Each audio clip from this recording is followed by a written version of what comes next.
Assalamualaikum warahmatullahi wabarakatuh. Kali ini saya akan membuat video hari ketiga. Apa yang dilakukan motivator bila murid tidak mau masuk kelas? Waduh, pertanyaannya sulit. Murid tidak mau masuk kelas. Biasanya murid yang tidak mau masuk ke kelas itu murid yang baru atau murid yang pemalu. Jadi peran kita sebagai motivator adalah menyapanya. Tentu harus menyapanya dan menerapkan sistem 5S. Meyakinkan kepada murid bahwa proses pembelajaran akan berjalan secara menyenangkan dan aman. Apa yang dilakukan motivator bila murid menangis? Ya, pertama, tentunya menanyakan kepada murid tersebut alasan apa yang membuatnya menangis. Kemudian motivator berusaha untuk meyakinkan kepada murid sampai mereka merasa nyaman dan aman serta mau untuk melanjutkan kembali proses belajar di dalam kelas. Apa yang dilakukan motivator bila ada murid yang mengganggu murid lain? Sebagai motivator tentunya harus mampu berlaku tegas tetapi bukan galak. Menegur bila murid melakukan kesalahan juga merupakan tanggung jawab kita sebagai motivator. Jadi motivator harus mampu memberitahu kepada murid bahwa jika dalam proses belajar itu harus bersikap tenang dan tidak boleh mengganggu murid lainnya. Apa yang dilakukan motivator bila ada yang murid melamun?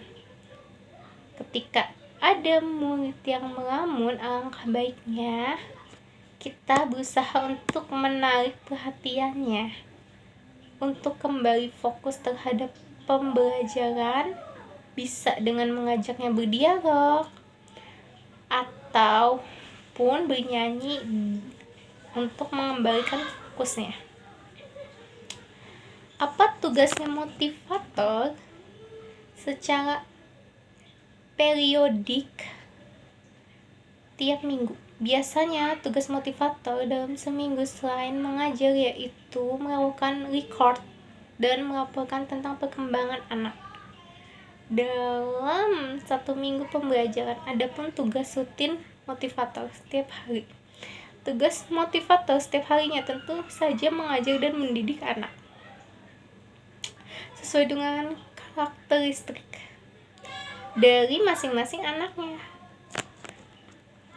Bagaimana caranya motivator mengetahui karakter dan kesukaan anak? Jika kita baru mengenal murid, tentu saja hal yang harus dilakukan yaitu mengajak anak untuk berinteraksi terlebih dahulu. Jika anak sudah mulai percaya untuk berbicara dengan kita, mulailah kita tanya mengenai apa yang mereka suka dan apa kegiatan keseharian yang dilakukan oleh mereka. Apa target suasana dan kegiatan di kelas yang harus dicapai oleh motivator? Yang pertama,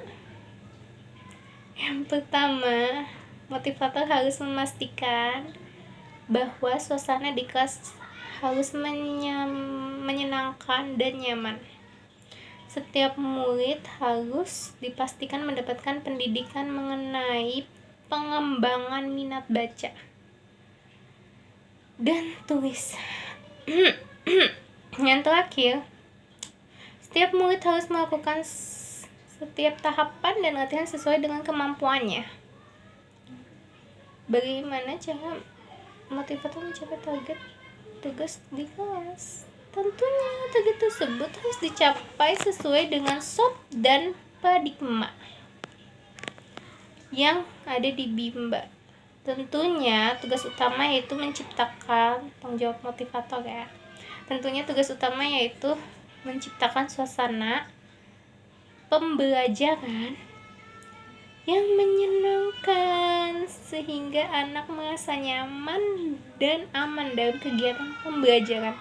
Apa yang harus dilakukan motivator untuk menjadikan kelas aman dan nyaman?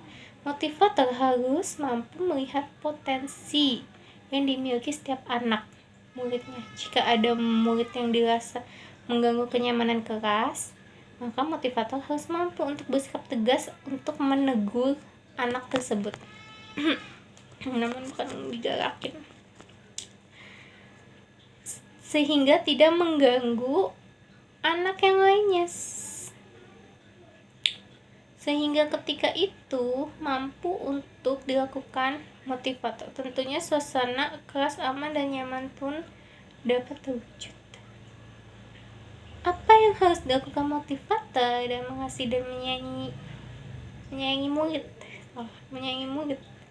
Tentunya motivator harus menganggap bahwa murid merupakan anak kita sendiri yang harus dibimbing, dikasihani secara baik.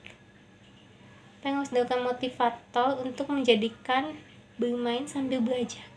Sebagai motivator, kita harus menerapkan teori yang terdapat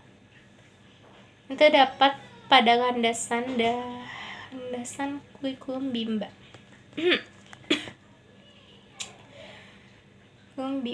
Contohnya teori Bandul, yaitu yang mana kegiatan utamanya yaitu bermain baca-bacaan. Kayak misalnya mama gitu. Lalu apa yang harus dilakukan motivator untuk memastikan anak melakukan kegiatan yang berhubungan dengan minat belajar dan tahapan perkembangan? Tentunya kita sebagai motivator harus mengetahui